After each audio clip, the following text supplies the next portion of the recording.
for dinner.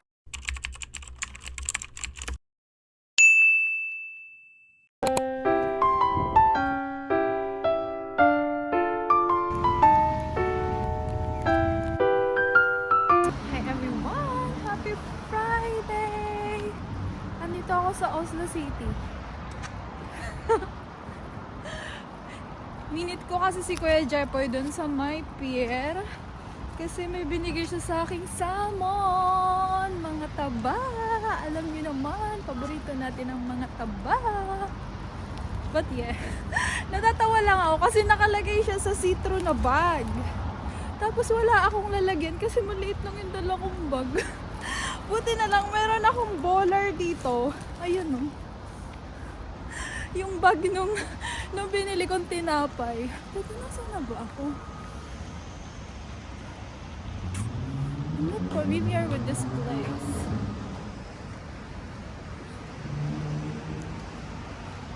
Saan na ako? Uy. Lapit na.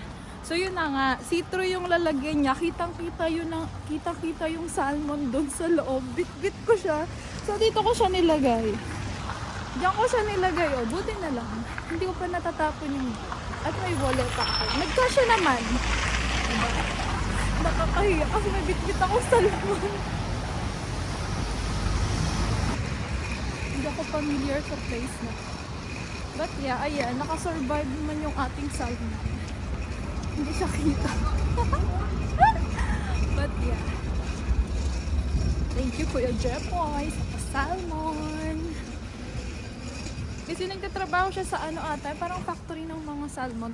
Tinatapon lang nila yung mga parts na hindi nila kailangan. Kasama na yung belly, yung ulo, ganyan. So ang ginagawa nila, pinapamigay na lang nila para hindi masayang. So ayan, may salmon tayo. Mukhang tama naman yung daan natin. Hindi tayo mawawala. But yeah. Galing ako sa work. Anong oras na ba? Alas 2. Tapos, minute ko si Kuya Jepoy. And then, babalik tayo sa bahay. Dahil may trabaho na naman tayo. Nagawa ko ng dinner and may mga natira pa akong labahin na tatapusin ko.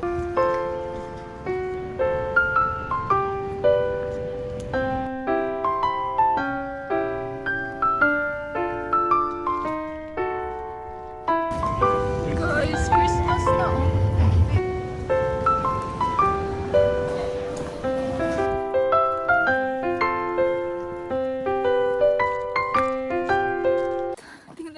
It's 3 in the afternoon. So dito sa lugar namin, tingnan nyo naman, sobrang foggy. Maghapon na to kasi kanina pagbaba ko, foggy. Ngayon, pag uwi ko, foggy pa rin. Tingnan nyo. Parang wala ka nang makita. Oh my God. Kaya pa ba? Kaya pa ba ang ganitong weather? Parang last year, November 1 is nag-snow na siya. Pero nag-snow na nung nakaraan. Siguro November 2 ata yun. Today is November... Ano ba ngayon? Tama, di ko na naman anong date. I'm not sure. Parang November 7 ata today. But yeah, nag-snow siya nung November 2. Pero konting-konti lang. Tapos hindi na siya nasundan. Hanggang ngayon, wala pa rin snow. Diba? Okay na yan. Mabuti nga, mabuti nga.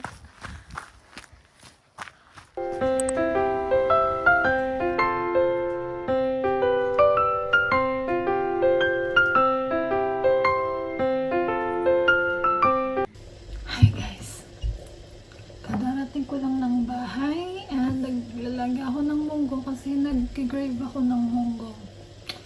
Alam niyo ba? I had a bad day. Ay, my hormones is not giving today. Hindi siya nakikisama. Kanina, sa trabaho ko, oh my God. Ayaw na ng hormones ko sa life. Gusto ko na kanina umiyak, mag-breakdown habang nasa trabaho, pero hindi pwede. Magkakaroon lang siguro ako. Kaya masyadong emotional.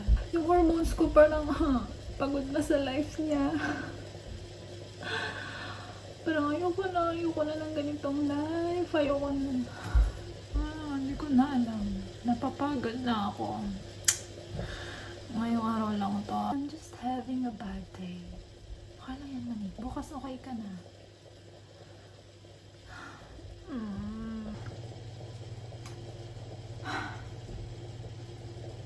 Okay lang yan, Monica. Inhale. Exhale. It's just today. Magluto lang ako ng dinner ko.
Guys, our munggo is finished na.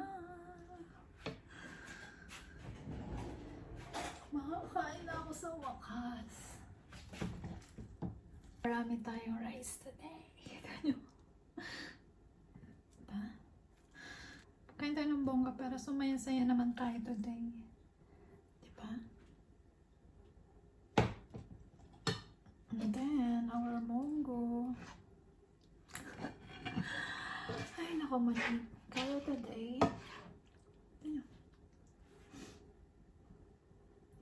munggo with salmon na taba. Kaso amoy salmon yung kwarto ko.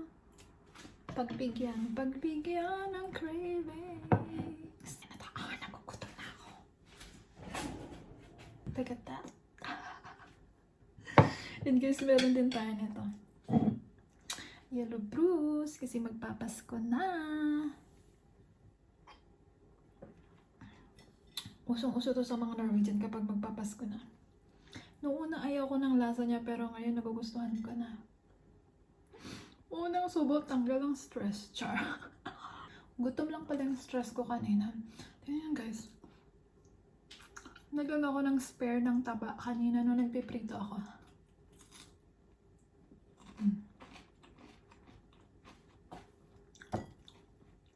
Ang sarap.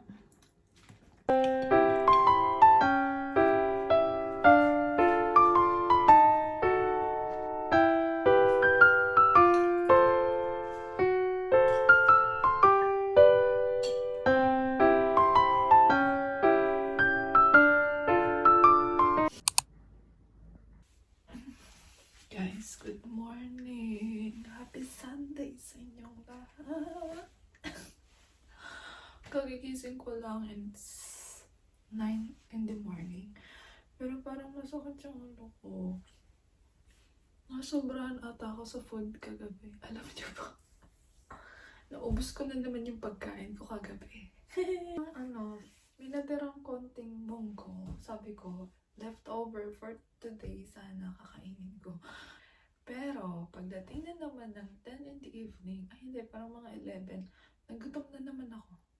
Kinain ko na. Wala na akong kakainin today. And, ayun. Makalat, hindi ko tinaydi up paggabi kasi pagod na ako. Pero may tira akong kanin. Meron pa akong konting tirang kanin. Pero, I'm not feeling it.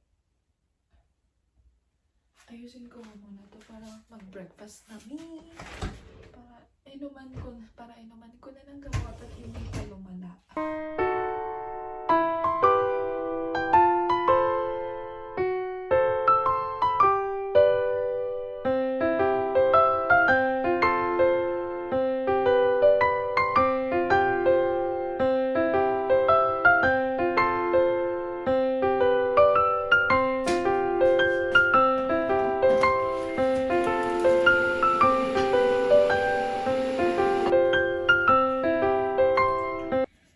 It's 4 in the afternoon na, and nag-ask yung host lang ko kung pwede ko daw ipasok yung yung tawag doon, yung dinner box namin for the week. Since andito lang naman ako sa bahay, I will take it na lang. Kasi wala sila sa bahay, mamaya pa sila darating mga 5. So, let's go and take it.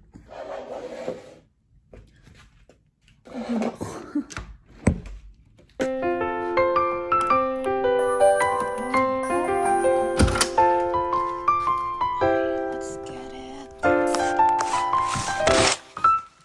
Since andito lang din naman na kayo, papakita ko na sa inyo ang aming dinner box for the week. Yeah, usually nag-order lang din kami ng dinner for the week. Pero tatlong dinner. Ayan, voila!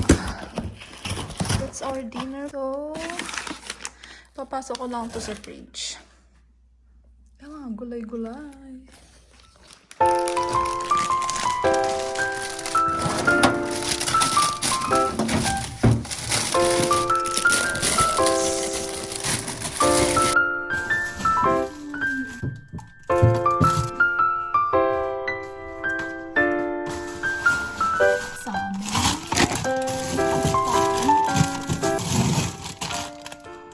Groncol. Guys, paborito ko tong gulay. Groncol. Ano ba ito sa English? Nakalimutan ko. Ano ba sa English? Pero paborito ko siya. Ano ba? Kumbaga pang social na gulay.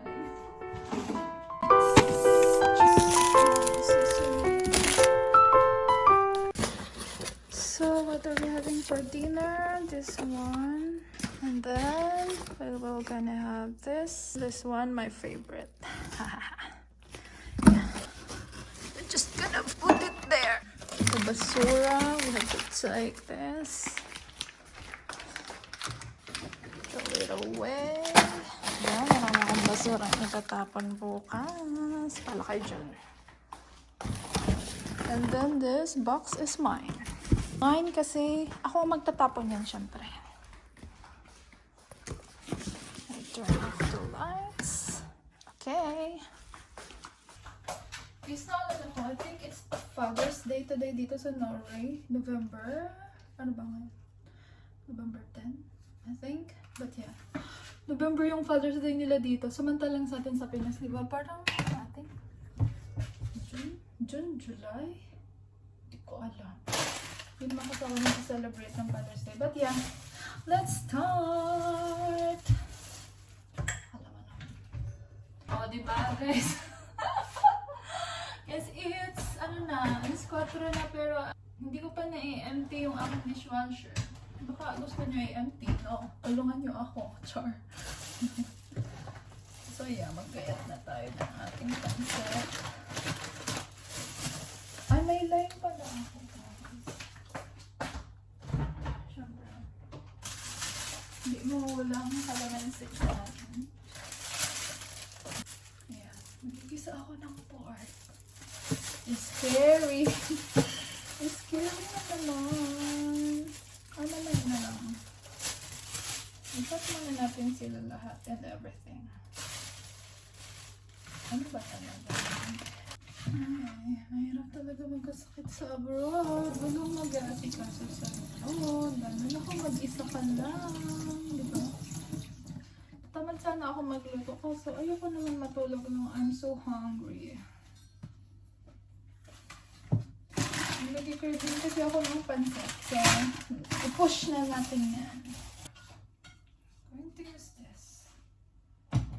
Diba? Parang ginawa akong storage yung dishwasher ko. Monique. Okay.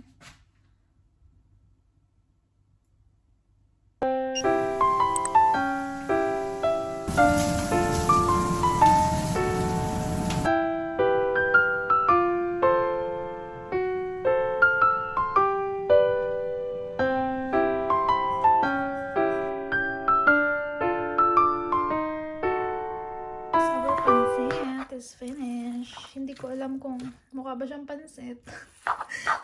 Parang mas madami pa yung gulay. But yeah, that's the goal. Mas marami yung gulay. Let's eat. Dami yung naluto.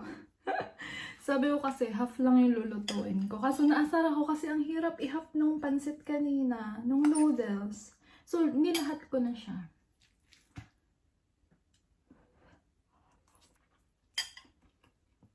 But it tastes good naman, oy. Kaso ang dami. Parang pantatlong tao ata yan. Ubus ko ba to?